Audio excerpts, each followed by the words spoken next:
Alors que le Père Noël n'est pas encore passé, Max est déjà bien gâté. Et il va vous présenter deux superbes figurines Rogue One, le directeur Krennic et le Death Trooper.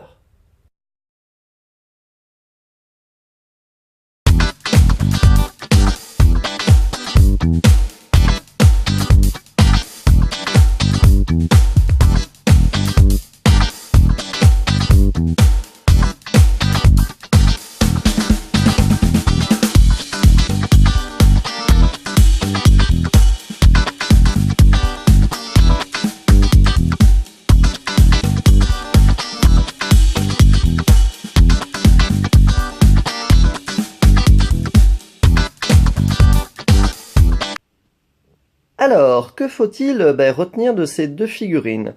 Tout d'abord, le Krennic, il s'agit de la deuxième vague des figurines Hasbro Rogue One. On les trouve pas encore en magasin de jouets, mais des boutiques spécialisées type Album, Pulps les ont déjà. Si vous le trouvez en magasin, sautez dessus. Vu que c'est un personnage qui s'arrache, il y en a très peu en fait dans les boîtes qu'envoie Hasbro à ses revendeurs. Je crois une sur les 12. Donc, vu que ça va être le méchant du film, ne réfléchissez pas, jetez-vous dessus. L'autre, le Death Trooper, il s'agit d'une Black Series, les exclusivités Walmart, les Black Series de 10 cm. Donc qu'on ne trouve ni en Europe ni en France, mais uniquement dans les magasins Walmart, et qui sont des figurines qui partent assez vite. On les trouve dans les boutiques spécialisées, ou là j'ai eu un coup de bol sur un site comme Collector Discount à 19 €. Alors c'est un peu cher pour une figurine, mais avec les frais d'import, les frais de livraison que vous pouvez avoir en les faisant venir des États-Unis, c'est finalement un tarif relativement raisonnable. Petit focus maintenant sur les blisters. Le packaging est semblable en tout point à ce que fait Hasbro depuis le lancement de l'épisode 7. Le blister est exactement le même pour toutes les figurines Rogue One. Et pour les Black Series, on retrouve les mêmes codes que pour les 6 pouces. Passons maintenant à l'unboxing. Alors, Krennic est accompagné de deux petits accessoires, un canon lance-missile, accessoire typique que met Hasbro avec ses figurines, qui est vraiment à destination là des enfants et pas des collectionneurs, et son petit blaster, qui doit être fidèle à celui qu'il a dans le film. La figurine en elle-même est plutôt jolie, je trouve qu'on reconnaît quand même l'acteur. La tenue est plutôt sympa, la cape est amovible. Vous pouvez la version avec ou la version sans. Bon, je pense qu'il est plus intéressant de laisser le perso avec. Le rendu est assez joli. Cette figurine, je trouve, rappelle les premières Hasbro, encore, celles de 95-97, notamment celle du Grand Moff Tarkin. Niveau articulation, on est là encore sur le minimum syndical, c'est-à-dire 5 points d'articulation, les jambes, les bras et la tête.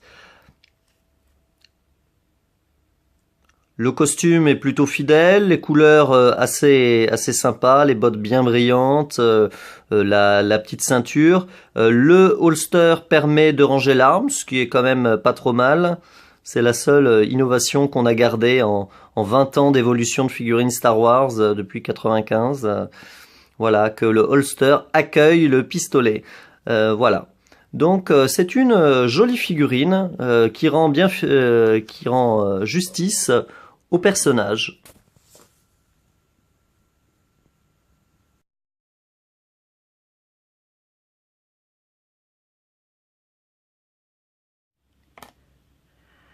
La Black Series Walmart est accompagnée de deux armes plutôt bien détaillées.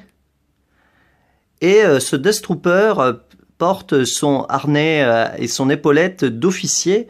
Contrairement à la précédente version, la seule sortie à cette échelle accompagne en fait un battle pack avec Pao, une créature extraterrestre. Voilà la version déjà commercialisée plus largement donc en battle pack. On voit que le Dust Trooper est raide comme la justice, les jambes droites. L'arme n'est pas très détaillée, hein, au niveau peinture, c'est vraiment fait d'un trait. Hein. Il n'y a pas de, comment dire, il n'y a pas de détails, de finition. Et pareil, un peu sur l'armure, avec deux, trois éléments et un joli travail sur le casque. Le très gros plus de cette version Walmart, alors ne réside pas dans le harnais, hein, qui ajoute des détails supplémentaires et des finitions tout à fait bienvenues, mais dans ses articulations, bah, qui permettent à ce Death Trooper, bah, d'avoir une posture beaucoup moins rigide et beaucoup plus dynamique.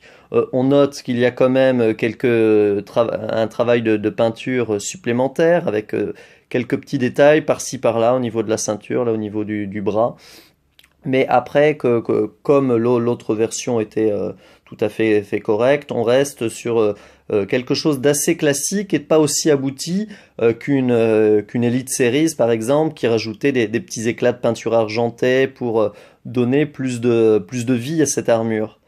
Après, bon, il faut dire que c'est une échelle plus petite, c'est normal qu'il y ait moins de détails. En tout cas, il est vraiment sympa. Les deux armes sont peints pas d'un bloc noir, mais de gris avec des petits détails supplémentaires qui apportent plus de réalisme à ces accessoires. Les points d'articulation supplémentaires permettent justement au Dust Trooper de s'emparer de son arme à deux mains, d'avoir donc cette position beaucoup plus naturelle que celui à l'arrière-plan qui est très rigide.